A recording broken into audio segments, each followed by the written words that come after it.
Hi hello नमस्ते. कशा आहेत मैत्रिणींनो? मस्तच राहा. मी वंदना. माझ्या नवीन रेसिपी चॅनलवर तुमचं अगदी मनापासून स्वागत आहे. पाहू शकता अशी मी झटपट तुम्हाला टिफिनसाठी भाजी बनवून दाखवणार आहे. तर इथे बघा गॅस पेटवला आहे मी आणि गॅसवर मी कढई ठेवून घेतलेली आहे. तर कढईमध्ये आपल्याला साधारण इथे 1 पळी तेल टाकून घ्यायचे. तेल तुम्ही तुमच्या अंदाजे कमी जास्त करू शकता. आता तेल गरम झाल्याच्या नंतर आपल्याला त्याच्यामध्ये जिरी आणि मोहरी एकत्र टाकून द्यायची बघा. जिरी मोहरी छान तडतडली की त्यानंतर आपल्याला इथे लसूण टाकून घ्यायचं आहे. लसूण छान बारीक मी चिरून घेतलेला. त्याचबरोबर कांदा टाकून घ्यायचा आहे. 2 मीडियम साईजचे मी कांदे हे मोठे मोठे असे कापून घेतले होते. आता हे कांदा टाकल्याच्या नंतर आपल्याला छान असं तेलावर परतून घ्यायचं आहे बघा. ह्यो कांदा जरासा परतून घ्यायचा आहे. ह्या भाजीमध्ये कसा कांदा असा मोठा मोठा असला ना भाजी खूप छान दिसते आणि खायला पण खूप छान लागते. त्याचबरोबर आता टमाटर पण मी एक मोठा असा मोठी फोडींमध्ये कापून घेतलेला तो पण टाकून दिला आहे. टमाटर कांदा हे चांगला परतून घ्यायचं आहे बघा. अशा मोठ्या मोठ्याच फोडीमध्ये आपल्याला हे चिरून घ्यायचं आहे. एवढी भाजी ही मस्त होती चमचमीत अशी ढाबा स्टाईल. तर आता हे चांगलं परतून झाल्यावर आपल्याला थोडी कोथिंबीर टाकून घ्यायची बघा. ह्याच्यावर तेलामध्ये कोथिंबीर टाकली ना तर ते कोथिंबीरीचा आरक संपूर्ण तेलामध्ये उतरला जातो. भाजीला खूप छान एक टेस्ट येते बघा. आता हे सर्व छान मिक्स करून झाल्याच्या नंतर आपल्याला ह्याच्यामध्ये मी चणा डाळ रात्रीची ही भिजत घातली होती आणि छान ही डाळ भिजल्या गेलेली आहे बघा. तर ह्या डाळीपासून मी तुम्हाला अशी टिफिनसाठी अशी मस्त एक भाजी करून दाखवणार आहे. तर सर्व डाळ ह्याच्यामध्ये आपल्याला घालून घ्यायची आणि ही डाळ आपल्याला चांगली 2-3 मिनटं चांगली परतून घ्यायची तेलावर. म्हणजे एक 50% ही डाळ त्याच्यामध्ये शिजल्या जाते तेलात अशा पद्धतीने. त्यानंतर आपल्याला काय करायचं आहे ह्याच्यावर झाकण ठेवून घ्यायचे. मीठ टाकून घ्यायचे. मीठ म्हणजे डाळीला लागल्या जातं चांगलं. परतच्या वेळेसच मीठ टाकायचे आपल्याला आणि सर्व डाळ मिक्स करून घ्यायची अशा पद्धतीने. पाहू शकता तुम्ही.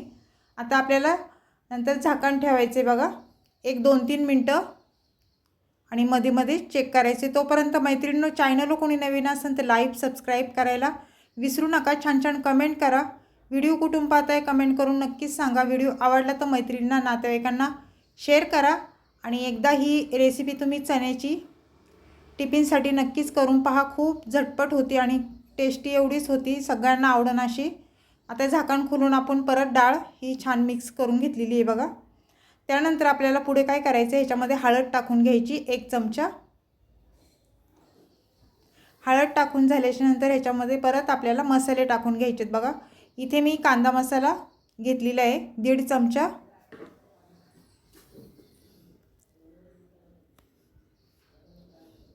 त्यानंतर धना पावडर 1 चमचा. आता हे मसाले चांगले आपल्याला तेलावर परतून घ्यायचे अशा पद्धतीने. मसाले तुम्ही तुमच्या अंदाजे कमी जास्त करू शकता. कोणाला तिखट लागतं कोणाला तिखट कमी लागतं त्याप्रमाणे मसाले तुम्ही टाकू शकता.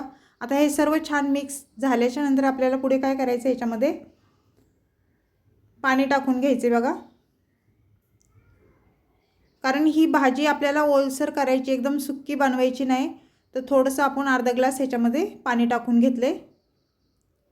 एवढी मस्त चमचमीत भाजी होती ढाबा स्टाईल. मैत्रिणींनो टिफिनसाठी नक्की तुम्ही करून पहा. आता झाकण ठेवून घ्यायचे आपल्याला. व्हिडिओ पाहता पाहता लाईक नक्कीच करा मैत्रिणींनो. आता झाकण खोलून परत भाजी चेक करायची बघा. मस्त असा भाजीला रंग पण खूप छान आलेला आहे. आता सर्व भाजी आपण मिक्स करून घेऊया एकदा.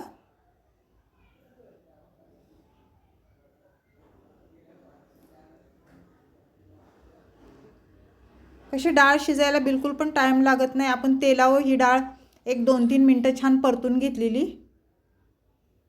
आता शेंगदाण्याचा कूट अगदी थोडं टाकायचं आहे अर्धा चमचा.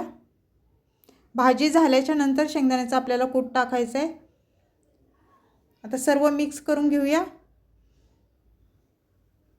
बिलकुल टाइम लागत नाही. आता एक वाफ काढून घ्यायची. झाकण ठेवायचे आणि एक वाफ फक्त आपल्याला काढून घ्यायची. झाकण खोलून परत भाजी पाहू शकता मस्त अशी वाफ बसलेली आहे. आता वरून भाजी एकदम छान मिक्स करून घेऊया एकदा परत आणि भरपूर सारी वरून कोथिंबीर टाकून घ्यायची बघा. एवढी ही छान होती टेस्टी चणा डाळ रेसिपी, खूप छान होती मैत्रिणींनो, नक्की करून बघा. आता सर्व छान मिक्स करून घेऊया. खूप सोपी रेसिपी आहे, खायला पण तेवढीच टेस्टी आहे. एकदा नक्की करून बघा. पुन्हा पुन्हा सांगते कारण खूप छान होती भाजी. ते छान अशी मिक्स करून घेतलेली आहे बघा.